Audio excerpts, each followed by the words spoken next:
Well, welcome. It's going to be a tremendous week. We've got exciting things happening, politics and otherwise, but we've got a story today about somebody who used to write for one of the feminist magazines, who said she made up stories. They were fake about all the things that were happening in feminism. I mean, the big lie. You cannot imagine how many bad things are happening. Well, it looks like Donald Trump right now is invincible unless they can have an open convention. And so Ted Cruz and John Kasich say, well, we'll work together. We'll let you win one state and you win the other one so that you'll have enough delegates to keep the Republican nomination away from Trump. Well, we'll see how that works, but we'll tell you about it as this program continues. Well, that move comes before another round of important Republican primaries tomorrow. Ephraim Graham has the story. Donald Trump is expected to add to his overwhelming delegate lead when voters in 5 northeastern states head to the polls Tuesday. I got to get rid of these two guys. I'm sorry, folks. So Trump's 2 Republican rivals are now joining forces to take him down. Texas Senator Ted Cruz and Ohio Governor John Kasich almost simultaneously announced Sunday they're coordinating their campaigns to deny the frontrunner the 1,237 delegates needed to win the party's nomination before the convention. I think when we're at the convention, the delegates are going to want to know who can beat Hillary. The Kasich campaign is backing off in Indiana, giving Cruz a clearer path to victory in next month's primary. God bless the great state of Indiana. In return, the Cruz campaign will ease up to give Kasich a clearer path in Oregon and New Mexico. The Cruz campaign issued this statement: having Donald Trump at the top of the ticket in November would be a sure disaster for Republicans.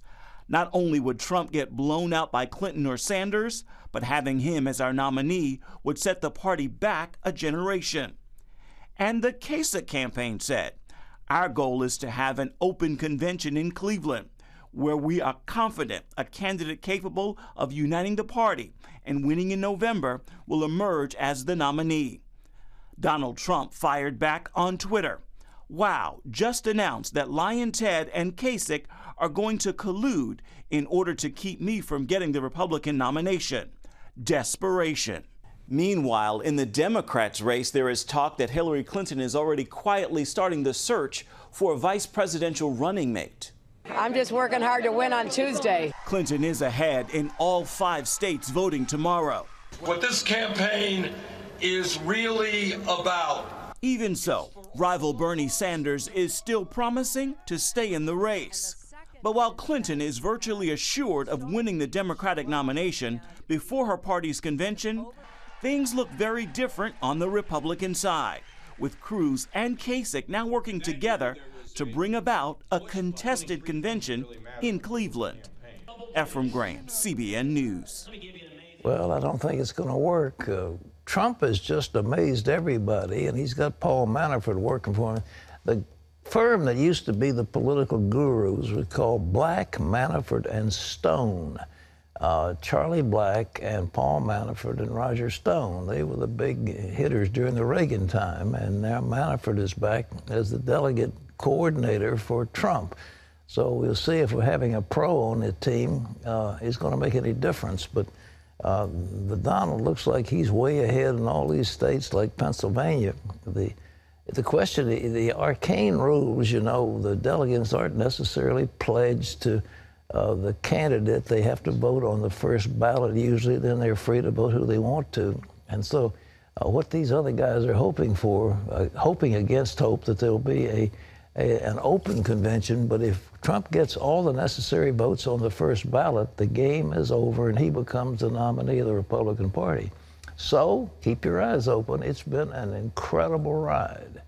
Well, if you've wondered, you know, I remember Jimmy Carter said that the tax code was a disgrace to the human race some years ago. It is so arcane. It's got more pages now than the Holy Bible. And that's one of the big issues in this year's presidential election. Well, yesterday marked a special holiday. It's called, well, John Jessup will tell you about it.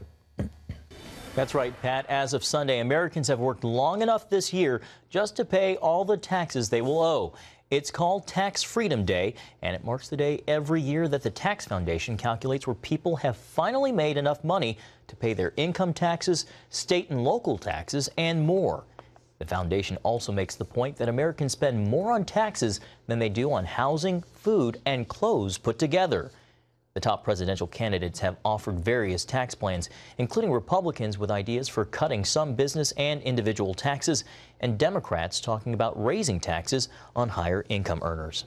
Pat, back to you. Well, you know, the deal is that we have the highest corporate tax burden of any of the developed nations in the entire world.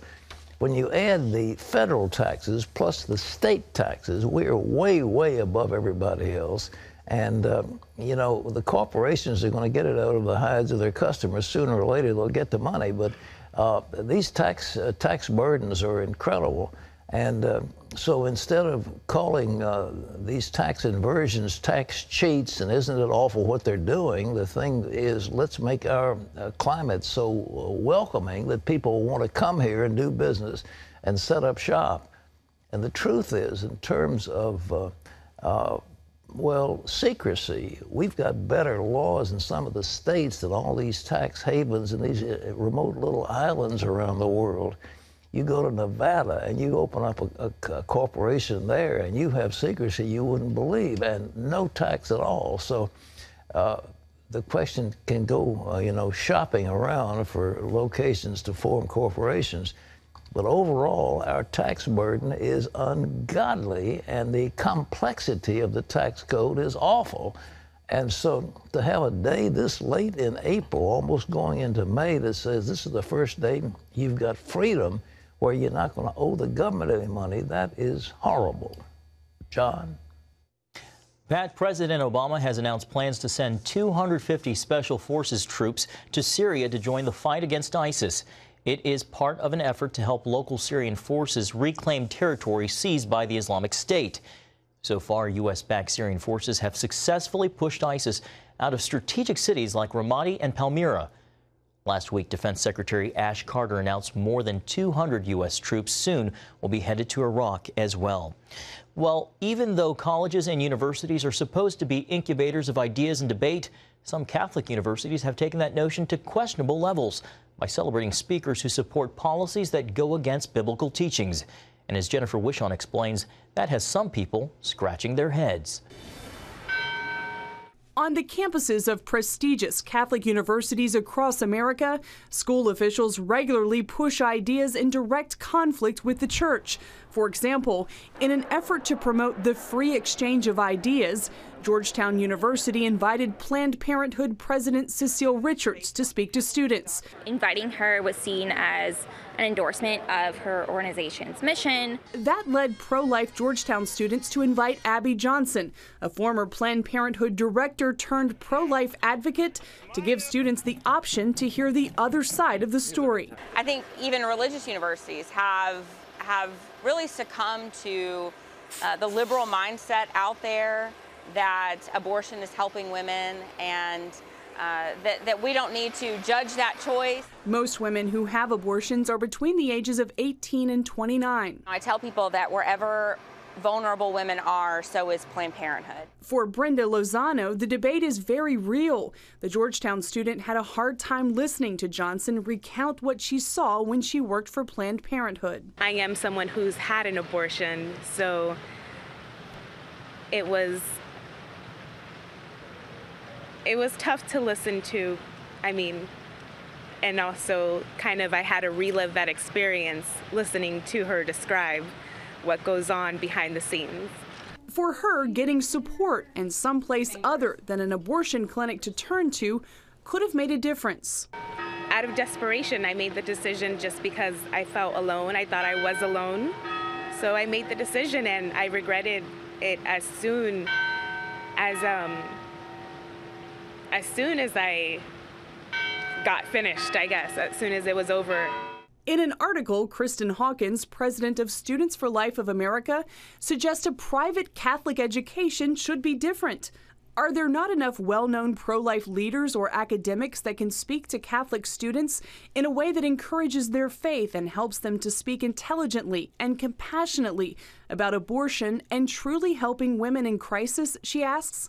For some students, pitting the two sides of the abortion debate against each other did little to foster a healthy exchange of ideas. The best way to serve people is to talk to people who also want to serve others. And even if you have disagreeing ideas, ideally we would have more dialogue between Cecile Richards and Abby Johnson instead of kind of having these own separate camps with their own rallies behind it. Still, the ordeal helped Lozano find new purpose.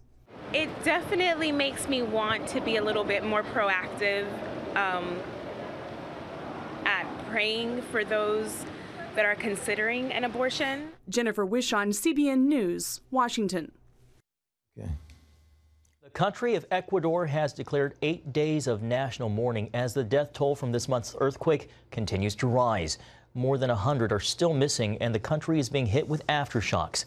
Meanwhile, CBN disaster relief teams are traveling to remote areas where aid has been slow to arrive. In this community in Ecuador, far from any large cities, relief efforts have been hampered by badly damaged roads and airport runways. This is where we met Esmerna, a pastor's wife, who opened her home to earthquake victims who lost everything. There are 4 families staying with us, and we help anyone who needs it. Many people are still in need of food and safe places to sleep. Disease-carrying mosquitoes are adding to the misery. But clean water is still at the top of most people's needs after a week of suffering. There were some people, they had signs saying, "Give us water, please." One woman said her children were dying because they had nothing to drink. Logistical problems have made it difficult to get water to people in Esmerna's town. Many donations simply sit on runways with no way to get them to the people in need. Some people have been drinking dirty water they find in the streets. That's when CBN stepped in. First, with help from 2 pilots and this small bush plane that we brought from America to Ecuador, we were able to fly in water purification units to Esmerna's community. This backpack-sized device can take filthy, unsafe water and purify it and make it safe for drinking. When I heard you were coming, I was so happy. And then I heard you had a water purifier, and I couldn't believe it. The CBN disaster team trained Esmerna and a few others how to set up and operate the water purifier. This unit will provide more than enough water for Esmerna and the refugees living in her home. But even more amazing, this one unit will filter enough water for everyone in the community to have fresh, clean water to drink, to 600 gallons a day. We'll be able to give free water to anyone who needs it. So this will be an amazing ministry tool for us to reach the community. If I could say something to the people who donated this machine, first I will hug and kiss them. Then I would say thank you so much. This is an amazing blessing for us. Thank you. Pat, a grateful people in the midst of so much suffering. Well, the suffering, you know, everybody thinks it's so nice if you had oil. You can't drink oil. I mean, oil may be worth a lot of money, but water is going to be more precious and life-giving than anything else. And the planet's got a lot of water in the oceans, but a lot of them are not potable. So what we need are water, the water that is drinkable. And that's why Operation Blessing in particular has specialized in water purification and in providing the chlorine that's necessary to chlorinate the water to make it safe. And these little backpacks are just awesome. Just think of that, one little backpack, 6,000 gallons a day. It's extraordinary. You can take a little backpack, you can filter enough water to take care of a whole village. I mean, it's amazing. So we're at the cutting edge, and we want to continue to be at the cutting edge of relief. We want to help people where they are, and they are hurting, and we want to be there for them. If you want to help us, and I'm sure you do, again, it's CBN Relief, CBN Center, Virginia Beach, Virginia, 1-800-759-0700. You can call in. We need your help that we can help others. So this is the time to be generous to those who are suffering.